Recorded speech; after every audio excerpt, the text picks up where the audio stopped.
মুদ্রানীতি এবং যুক্তরাষ্ট্রের শুল্ক নিয়ে বিস্তারিত আলোচনা করতে আমাদের সাথে যুক্ত হয়েছেন সিপিডির গবেষণা পরিচালক খন্দকার গোলাম মোয়াজ্জেম। গোলাম মোয়াজ্জেম, আপনাকে স্বাগত জানাচ্ছি অর্থনীতি সারাদিন। এই শুরুতেই আপনার কাছে জানতে চাইব, আমরা জানি যে আজকে বিকেলে চলতি অর্থ বছরের প্রথমার্ধের মুদ্রানীতি ঘোষণা করা হয়েছে, যেখানে নীতি সুদহার 10% অপরিবর্তিত রাখা হয়েছে। তো ব্যবসায়ীরা, বিশেষ করে ঢাকা চেম্বার অফ কমার্স, এরই মধ্যে তাদের প্রতিক্রিয়া জানিয়েছে। তারা বলছে এই সংকোচনমূলক মুদ্রানীতি দেশের অর্থনীতির জন্য সুখকর নয় এবং বিশেষ করে বিনিয়োগ কমবে। আপনার দৃষ্টিতে কেমন হয়েছে এবারের মুদ্রানীতি? আমার কাছে যেটা মনে হয় যে এই সামনের অর্থ বছরের জন্য যে মুদ্রানীতি দেয়া হয়েছে সেটা বর্তমান বাস্তবতায় যৌক্তিক ভাবেই দেয়া হয়েছে বলে মনে হয়। এই মুহূর্তে অর্থনীতিতে এক ধরনের অস্বস্তি রয়েছে, আনসার্টেনিটি রয়েছে। ফলে সেই অর্থে কিন্তু ভোক্তাদের দিক থেকেও যেমন আসলে ব্যয়ের প্রবণতা কম, ঠিক একইভাবে আমাদের বিনিয়োগকারীদের ভিতরে কিন্তু নতুন বিনিয়োগ করবার আগ্রহ কম, সেটা দেশি বিনিয়োগকারী যেমন বা বিদেশি বিনিয়োগকারী উভয়ের জন্যই। সুতরাং এই সময়কালে একটা সংকোচনমূলক মুদ্রানীতি অব্যাহত রাখার যৌক্তিকতা রয়েছে। উপরন্তু সামনে যখন নির্বাচনের তারিখ ঘোষিত হবে তখন কিন্তু পরিস্থিতি আরো অস্থির বা অস্থিতিশীল হতে পারে।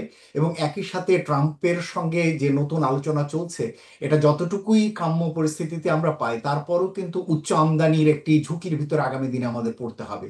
সুতরাং এই সমস্ত অনিশ্চয়তাকে মাথায় রেখে নীতি সুধার উচ্চ পর্যায়ে রাখা এবং একই সাথে মূল্যস্ফীতির বিষয়টিকেও উচ্চ পর্যায়ে ধরে রাখা, এটির যৌক্তিকতা আছে বলে আমার কাছে মনে হয়। গোলাম মোয়াজ্জেম, এবারে মুদ্রানীতিতে আমরা জানি যে মূল্যস্ফীতিকে অগ্রাধিকার দেওয়া হয়েছে এবং বাজেটেও কিন্তু এই বিষয়টিকে মাথায় রেখে বাজেট প্রণয়ন করা হয়েছে। যেই লক্ষ্য নিয়ে সরকার এগিয়ে যাচ্ছে, সেটা আসলে বর্তমান পরিস্থিতিতে কতটা পূরণ করা সম্ভব হবে বলে আপনি মনে করেন? দেখুন, দু তিনটি জায়গায় কিছুটা ইতিবাচক অগ্রগতি হয়েছে। আমি বলবো যে বর্তমান গভর্নর মহোদয়ের উদ্যোগে বাংলাদেশ ব্যাংকে যে উদ্যোগগুলো নেওয়া হয়েছে তার মধ্যে একটি গুরুত্বপূর্ণ জায়গা হচ্ছে আমাদের রিজার্ভ পরিস্থিতিতে অন্তত একটি জায়গায় মুদ্রা রিজার্ভের পাশে একটি সুস্থির একটি জায়গায় নিয়ে যাওয়ার ক্ষেত্রে ইতিবাচক অগ্রগতি হয়েছে এবং তার ফলে বিনিময় হার খুব আশাপ্রদ উন্নতি না হলেও একটি জায়গায় সুস্থির রয়েছে। এমনকি যেভাবে আমরা আশঙ্কা করছিলাম যে উন্মুক্ত করে দিলে বাজারে ডলারের বিপরীতে টাকা অনেক বেশি অবমূল্যায়িত হয়ে যাবে, সেই জায়গাটা কিছুটা হলেও এখনো ঝুঁকি রয়েছে। তারপরেও বাজারের উপরে কড়া নজর রয়েছে, সেটি আমরা এখানে দেখতে পাচ্ছি। তবে মূল্যস্ফীতির ক্ষেত্রে বাজারে মুদ্রা সরবরাহ দিয়ে যতটা বাজারে মূল্যস্ফীতি গভর্নর মহোদয় এটিকে নিয়ন্ত্রণের কথা ভেবেছিলেন, সেই অর্থে এটি হয়নি এবং সেক্ষেত্রে আমরা বাজার ব্যবস্থাপনার যে দুর্বলতাগুলো দেখি সেগুলো এখনো অব্যাহত রয়েছে।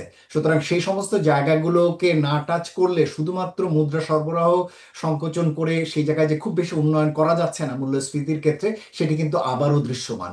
উপরন্তু এই মুহূর্তে বর্ষা প্রলম্বিত হওয়া, পণ্য সরবরাহের ক্ষেত্রে কিছুটা অনিশ্চিত পরিস্থিতি, বাজারে চাল সরবরাহের ক্ষেত্রে কিছুটা স্রোতগতি, সবকিছু মিলে মূল্যস্ফীতির ক্ষেত্রে হয়তো আশাপ্রদ অগ্রগতি এই সময়কালে নাও হতে পারে।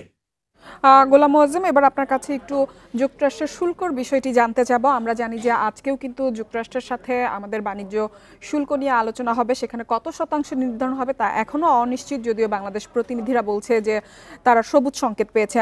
এরই মধ্যে পার্শ্ববর্তী দেশ ভারতের জন্য কিন্তু 25% শুল্ক নির্ধারণ করা হয়েছে। কত শতাংশ শুল্ক আরোপ হলে বাংলাদেশের রপ্তানির জন্য সহনীয় হবে বলে আপনি মনে করেন?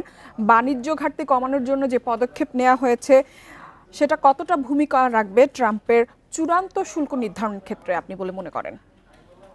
প্রথমত, আন্তর্জাতিক ডাব্লিউটিও নীতিমালা অনুযায়ী যেভাবে একটি দেশের সাথে আমরা এই বাণিজ্য বৃদ্ধি করে বাণিজ্য ঘাটতি কমিয়ে শুল্ক কমানোর চেষ্টা করছি, এটি আসলে হওয়া উচিত হয়নি। এটি দুর্ভাগ্য যে আমাদের এই দিকে যেতে হচ্ছে। দ্বিতীয়ত হলো, আমাদের এমন কোনো ধরনের অঙ্গীকারে যাওয়া উচিত না যেটা দীর্ঘমেয়াদে আমাদের জন্য দায় বাড়িয়ে দিবে বা দুশ্চিন্তার কারণ হবে। সুতরাং আমরা এমন ধরনের একটা অঙ্গীকার করে আসলাম এবং পরে সেটি আমদানি করতে গিয়ে আমাদের বড় দায়ভার পড়তে হলো এবং তার ফলে কিছুটা শুল্ক ছাড় পেলাম। এরকম কাঠামোর জায়গাগুলোতে আমাদের মনে হয় একটু শক্ত অবস্থান দরকার রয়েছে। তবে বাংলাদেশের উচিত হবে অন্যান্য তুলনীয় দেশগুলো যেভাবে চুক্তিগুলো করছে সেখান থেকে কিছু লেসন নেওয়া। এদিক থেকে বাংলাদেশ ইন্দোনেশিয়ার উদাহরণটি নিতে পারে, ইন্দোনেশিয়া কিন্তু বিনিয়োগকে চেষ্টা করেছে অনেক বেশি উৎসাহিত করতে। মার্কিন বিনিয়োগ উৎসাহিত করবার মাধ্যমে যদি রিএক্সপোর্ট করা যায় এবং এটাকে যদি বিকল্প আমদানি হিসেবে বিবেচনা করা যায়, তাহলে সেটি এখানে হতে পারে। আমাদের গ্যাস সেক্টরে, অফশোর সেক্টরে বিনিয়োগের সুযোগ রয়েছে, আমাদের আইটি সেক্টরেও বিনিয়োগের সুযোগ রয়েছে। সুতরাং সেই জায়গাগুলোকে আমরা এখানে কিভাবে ব্যবহার করতে পারি, আমাদের এখানে ব্যাংকিং বা ইন্স্যুরেন্স সেক্টরে কিন্তু মার্কিন বিনিয়োগের সুযোগ রয়েছে। সুতরাং সেগুলোকেও বিকল্পভাবে প্রস্তাবনা দেওয়া।